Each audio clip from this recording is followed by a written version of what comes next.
जय हिंद। आज के क्लास में हम लोग एनसीईआरटी एक्सरसाइज 1.2 देखेंगे। पार्ट 3 होगा ये। रियल नंबर्स के अंतर्गत ये पार्ट 3 है, एक्सरसाइज 1.2। तो इसमें हम लोग बेसिकली एलसीएम और एचसीएफ से रिलेटेड प्रॉब्लम को पढ़ेंगे, जो कि फैक्टर ट्री भी यहाँ पे पढ़ना है। और साथ में जो एक्सरसाइज फुली बेस्ड है वो प्राइम फैक्टरेशन मेथड पर बेस्ड है। तो देखते हैं, सबसे पहला एक्सरसाइज में हमको क्या देखना है, प्राइम फैक्टर ट्री देखना है। फैक्टर ट्री के बाद प्राइम फैक्टरेशन का कुछ प्रॉब्लम्स देखेंगे, फिर हम लोग एक्सरसाइज में इन करेंगे।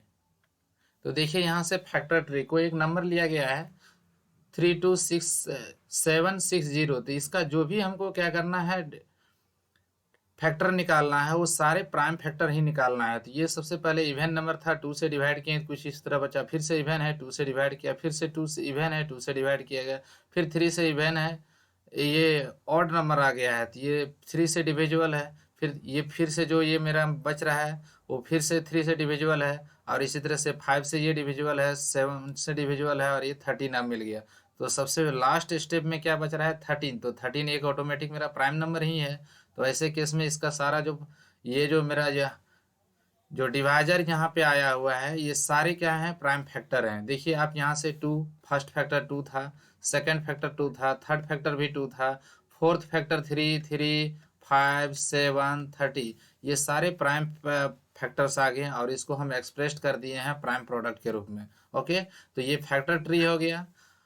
कुछ क्वेश्चंस आपको हम यहाँ पे ट्राई करने के लिए दिए हुए हैं। एक्सप्रेस एक्स प्राइम प्रोडक्ट जो कि मेथड जो आपको हम यहाँ पे बताए हुए हैं, ये कोई जरूरी नहीं फैक्टर ट्री ही हमेशा बनाया जाए। आप नॉर्मल इसको प्राइम फैक्टरेशन करोगे, लेकिन एक बात ध्यान रखना है, जो भी फैक्टर आएगा सारे फैक्टर प्राइम ही होनी चाहिए। तो ये 3 क्वेश्चन आपके पास चैलेंजर्स है, आप इसको ट्राई करो और कमेंट करके हमको बताओ इसका आपका आंसर क्या आ रहा है। तो एक्सरसाइज में हम लोग सबसे पहले आते हैं, लेकिन एक्सरसाइज में आने से पहले कुछ बातों को आपको समझना है। एक वो थ्योरम एनसीईआरटी में दिया है, फंडामेंटल थ्योरम ऑफ अरिथमेटिक। ये थ्योरम ऐसा है जो कि हम लोग दिन प्रतिदिन की यूज करते रहते हैं। एवरी कंपोजिट नंबर का डिफिनेशन क्या है, कोई भी नंबर जिसको हम लोग फैक्टर कर सकते हैं, यानी कि वन और इटसेल्फ के अलावे कोई तीसरा फैक्टर मौजूद हो, तो इसको कंपोजिट नंबर बोलेंगे। एक्सप्रेस्ड है ऐसा प्रोडक्ट ऑफ प्राइम्स हो जाएगा, and this factorization is unique हो जाएगा apart from the order in which the prime factors occur हो जाएगा। और इसी से रिलेटेड यहाँ पे कुछ प्रॉब्लम्स दिया हुआ है। ये फंडामेंटल थ्योरम ऑफ अरिथमेटिक है। ये कोई भी नंबर को हम लोग प्राइम प्रोडक्ट के रूप में उसको एक्सप्रेस कर सकते हैं, कोई भी नंबर को एक्सप्रेस किया जा सकता है प्राइम प्रोडक्ट के रूप में। तो यहाँ पर हम लोग देखते हैं, सबसे पहला एक्सरसाइज एनसीईआरटी में 1.2 का सबसे पहला क्वेश्चन क्या दिया गया है, express each number as a product of its prime factors. केवल इसको हमको क्या करना है, प्राइम प्रोडक्ट के रूप में एक्सप्रेस कर देना है।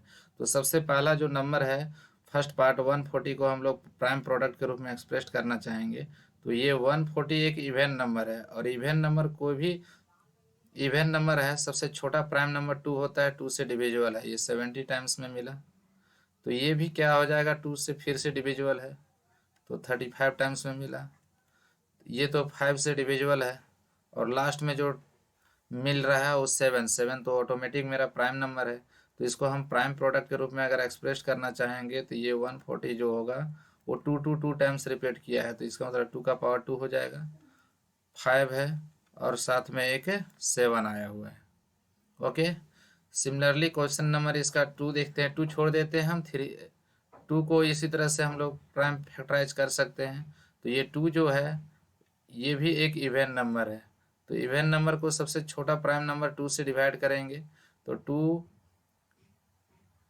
7 जा 14, एंड 2 8 जा 16, फिर से ये 2 से डिविजिबल है, तो 2 3 जा 6, एंड 2 9 जा 39।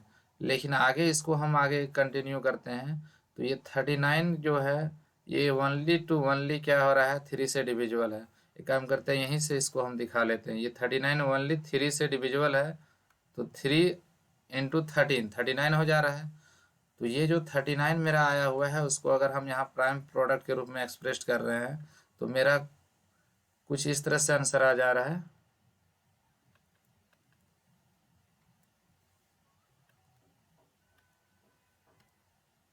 कुछ इस तरह से आंसर आ जा रहा है 156 के बदले टू टाइम्स रिपीट किया है तो इसका मतलब 2 का पावर 2 हो जाएगा। 3 सिंगल टाइम आया हुआ है, 3 लिख लेंगे, और साथ में 13 सिंगल टाइम आया हुआ है। कोई एक बड़ा नंबर ले लेते हैं और उसको हम एक्सप्रेस करते हैं प्राइम प्रोडक्ट के रूप में। तो यहाँ से ये हम फिफ्थ ऑप्शन आपको बता देते हैं, अब बाकी बात आप खुद से ट्राई करोगे। फिफ्थ ऑप्शन में क्या दिया है वो देखें। फिफ्थ ऑप्शन में दिया गया है 7 4 2 9। इसको प्राइम प्रोडक्ट के रूप में एक्सप्रेस करना है। तो ये जो है नंबर, ये बड़ा ही खतरनाक नंबर है, और ये डायरेक्ट जाके क्या होगा 17 से डिवाइड हो पा रहा है।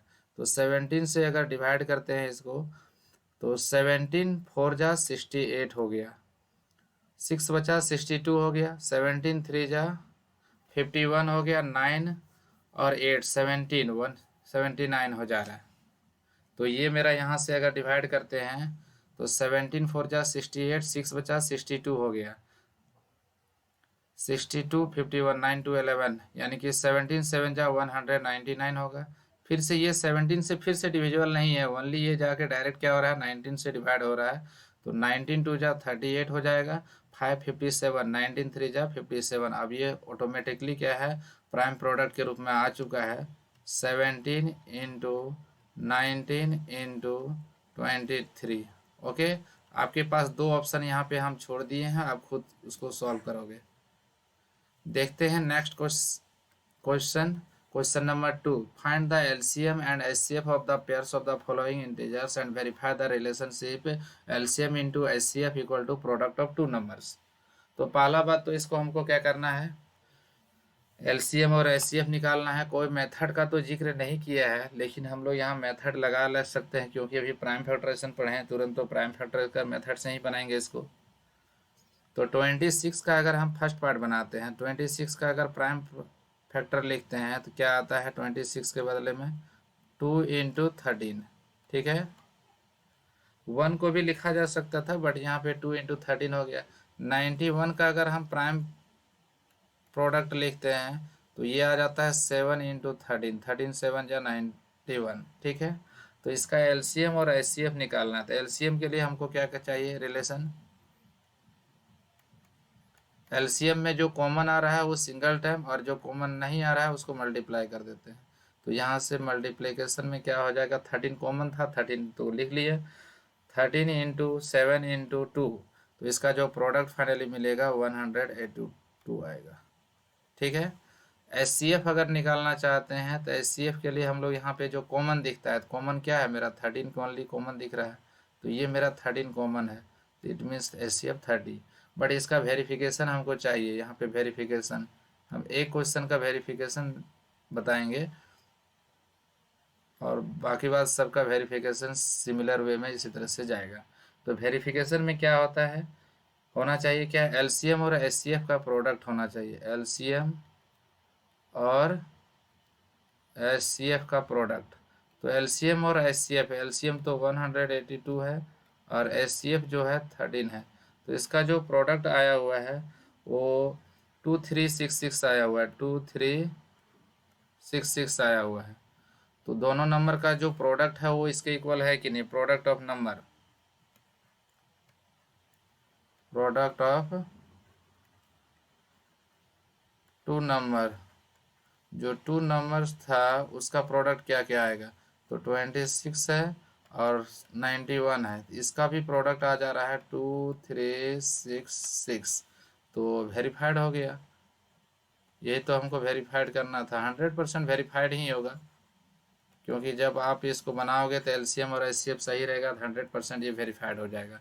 कोई एक और नंबर हम आपको बता देते हैं, और नहीं तो खुद से ट्राई करें इसको। ठीक है, try option number 2 and option number 3, आप खुद से इसको ट्राई करके देखें, try second and third option. अगर नहीं बनता है तो फिर हमको कमेंट करके बताएं, फिर हम आपको बताएंगे। क्वेश्चन नंबर 3 देखते हैं, find the LCM and HCF of the following integers by applying the prime factorization method. देखिए यहाँ कोई भी मेथड से बना सकते थे, बट स्पेसिफिकली लिख दिया है बाय प्राइम फैक्टराइजेशन मेथड। तो ऐसे केस में जो एचसीएफ निकालेंगे और एलसीएम निकालेंगे वो 100% हमको प्राइम फैक्टराइजेशन मेथड ही लगाना है। तो प्राइम फैक्टराइजेशन मेथड से ही हमको क्या करना होगा, एलसीएम या एचसीएफ निकालना पड़ेगा। तो कोई एक नंबर से हम लोग यहाँ पे ले लेते हैं, जैसे 12 लेते हैं, फर्स्ट पार्ट का हम बताते हैं, ठीक है। तो 12 का प्राइम फैक्टर अगर लिखते हैं तो 12 का प्राइम फैक्टर क्या आता है, 2 का पावर 2 और इंटू 3 आता है, ठीक है। प्राइम प्रोडक्ट के रूप में आ गए। 15 के बदले अगर हम यहाँ पे यूज़ करते हैं तो 15 के बदले 3 इंटू 5 लिख सकते हैं प्राइम प्रोडक्ट के रूप में। और 21 के बदले अगर लिखना चाहते हैं तो 21 के बदले क्या होगा, 3 इंटू 7 होगा, ठीक है। तो सबसे पहला काम तो हम यहाँ पे क्या करते हैं, HCF लिख लेते हैं। HCF is the highest common factor, तो 3 के अलावा कुछ दोनों में तीनों में कॉमन नहीं है, तो 3 is the common factor, it means the 3 is the HCF। इसका HCF जो होगा वो 3 आ जाएगा। और हमको इसका LCM भी चाहिए, तो LCM के लिए हम लोग यहाँ पे क्या करते हैं, LCM निकालते हैं। तो इसका LCM क्या आएगा, सो देखें। अगर हम इसका LCM का बात करते हैं तो जो कॉमन आया हुआ है वो तो सिंगल टाइम्स होगा ही, ठीक है। और जो अनकॉमन है उसको भी हमको क्या करना होगा, मल्टीप्लाई कर लेना होगा। तो अनकॉमन में क्या है, 2 का पावर 2 है, और साथ में क्या है, यहाँ से 5 है और 7 है। तो ये तो 12 इंटू 35, इसका जो फाइनल प्रोडक्ट मिलेगा, प्रोडक्ट जो है वो 1800 के इक्वल आ जाएगा। ओ 420 के इक्वल आ जाएगा एलसीएम ना, ये प्रोडक्ट 420 के इक्वल आ जाएगा, प्रोडक्ट 420 के इक्वल आएगा। तो 12 5 जा 60, 12 3 जा 36 और 6 42, ओके। 420 is the LCM. तो इसी तरह से आपको इसका ऑप्शन नंबर 2, ऑप्शन नंबर 3 ये दोनों खुद से ट्राई करोगे, ओके। देखते हैं question number 4। Given that HCF equal to 2 number 9 and find the LCM। तो ये डायरेक्ट रिलेशन बेस्ड प्रॉब्लम है, HCF दे दिया गया है, LCM निकालना है। तो मेरे पास रिलेशन क्या है, LCM since find LCM, LCM का निकालने का डायरेक्ट फॉर्मूला मेरे पास क्या है, दोनों नंबर का प्रोडक्ट जो है, product of 2 number, product of 2 numbers divided by HCF। तो HCF ऑटोमेटिक यहाँ दिया हुआ है, प्रोडक्ट ऑफ 2 नंबर, एक नंबर मेरे पास क्या है 306 है, सेकेंड नंबर क्या है 657 है, और जो HCF दिया हुआ था वो 9 दिया हुआ था। और 9 के टेबल में आसानी से ये डिवाइड भी हो रहा है, 9 3 जा 27, 3 36, 9 4 जा 36, ना मल्टीप्लाई 34 एंड 657। इसका जो प्रोडक्ट आ जाएगा वो प्रोडक्ट फाइनली मिलना चाहिए 22338, 22338 इसका फाइनल प्रोडक्ट आएगा। ये बड़ा ही अच्छा क्वेश्चन है, शॉर्ट टाइप का क्वेश्चन में एग्जामिनेशन में पूछा जाता है। क्वेश्चन नंबर 5 देखें। Check whether 6 to the power n can end with digit 0 for any natural number n। क्या 6 टू द पावर n जो है कभी 0 पे समाप्त होगा, जहाँ पे n का कोई भी वैल्यू लिया जा सकता है, कोई भी नेचुरल नंबर लिया जा सकता है, क्या वो 0 पर कभी समाप्त होगा कि नहीं होगा। तो कोई भी नंबर 0 पे तभी समाप्त हो सकता है जब उसका प्राइम फैक्टर में 2 और 5 आया होगा, ठीक है।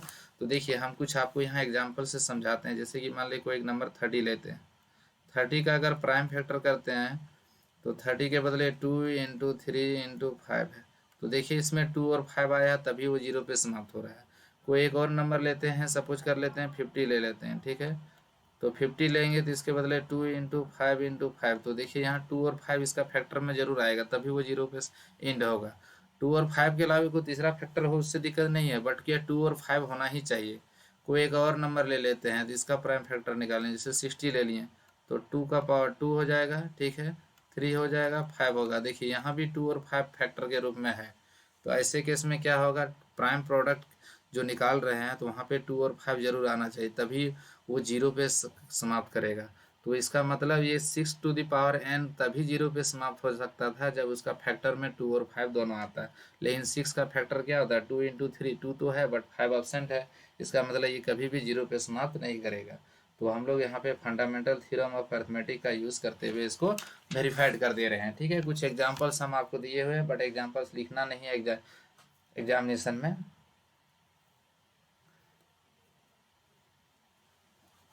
देखिए ये जो है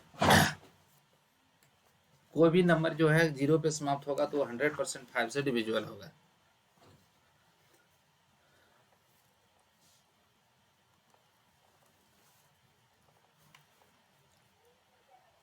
यहाँ पे इसको हम बनाने के लिए लिखेंगे bye fundamental theorem of arithmetic, bye fundamental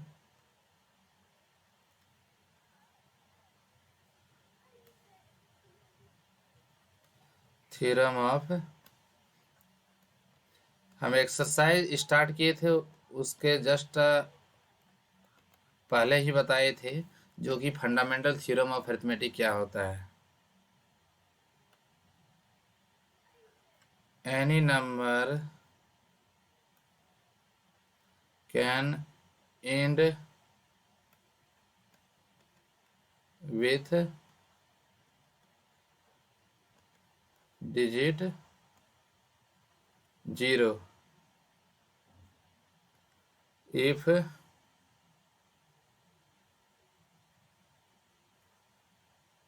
its prime factors, if its prime factors 2 and 5 both prime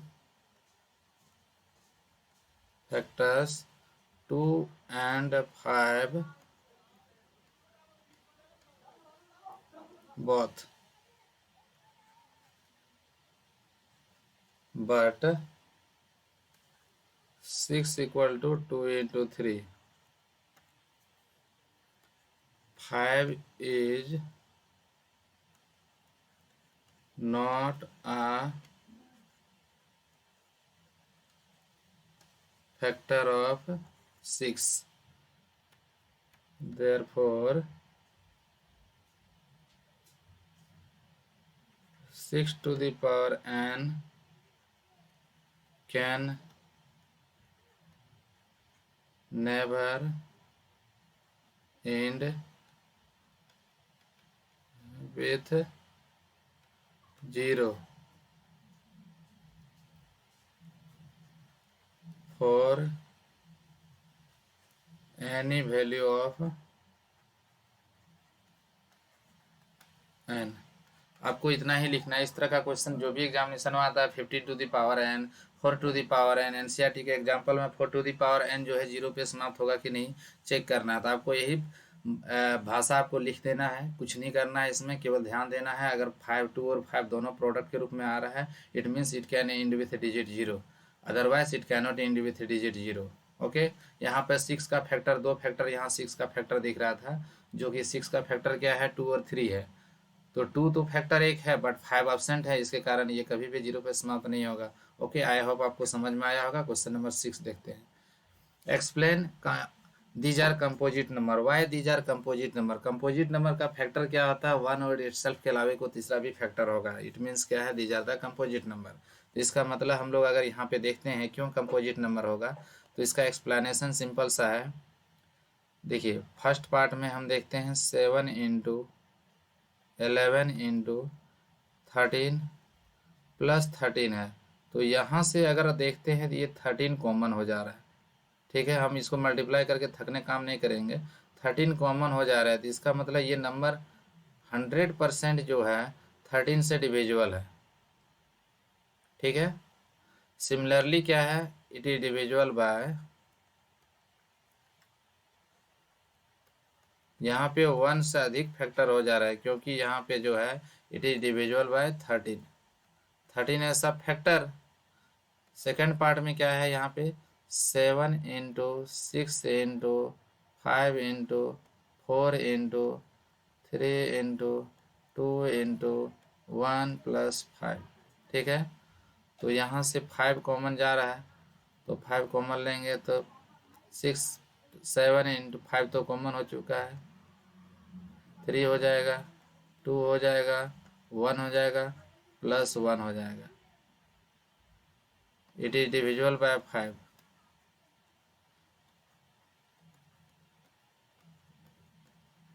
इसको मल्टीप्लाई करके भी फिर लास्ट में जाके प्राइम फैक्टराइज किया जा सकता था। It is divisible by 5।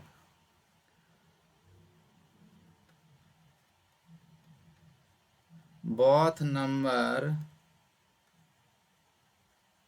Have more than 2 factors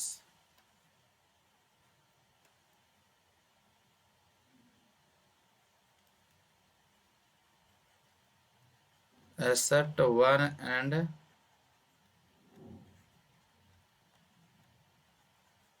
itself, therefore both are composite number।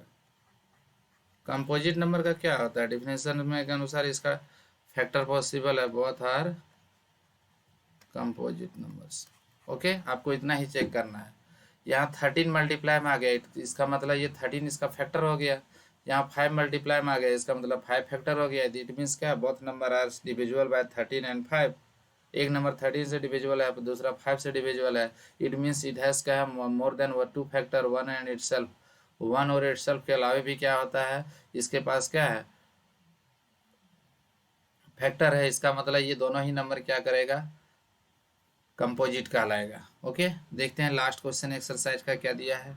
There is a circular path around a field. Sonia takes 18 minutes to drive one round of the field and Ravi takes 15 minutes, हो जाएगा 12 minutes for the same हो जाएगा। Suppose they both start at the same point and at the same time हो जाएगा। ये ध्यान देने वाली बात है, सेम पॉइंट और सेम टाइम से स्टार्ट होता है, सेम डायरेक्शन भी है। आफ्टर हाफ मिनट्स हो जाएगा, will they meet again at the starting point, कितने मिनट के बाद दोनों स्टार्टिंग पॉइंट पर मिल जाएगा। तो ऐसे केस में भी क्या क्या क्वेश्चन में क्या करना पड़ता है, आपको एलसीएम निकालना पड़ता है। Okay, time taken bye Sonia drive one round of the field 18 minute, क्योंकि एक का तो 18 मिनट है, दूसरा का 12 मिनट है। Time taken by Ravi to drive one round 12 है। तो एलसीएम अगर दोनों का ले लेते हैं तो ये दोनों कब एक साथ में मिलेगा, ये हमको मिल जाएगा। सोनिया एंड रवि विल क्या है, meet at the starting point after. देखिए, तो इसमें कुछ नहीं करना है, सर्कुलर राउंड है। अगर एक सर्कुलर हमारे पास क्या है, एक ट्रैक दिया हुआ है, इसमें दो बच्चा दौड़ रहा है, ठीक है। एक सोनिया है, रवि है। सोनिया 18 मिनट में एक राउंड लगाएगी, तो रवि 12 मिनट में एक राउंड लगाएगा। तो ऐसा कब आएगा, जो दोनों आपस में कब मिल जाएगा। तो यहाँ पर क्या होगा, दे विल मीट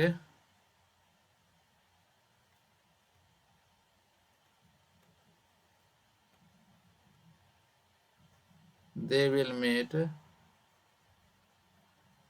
आफ्टर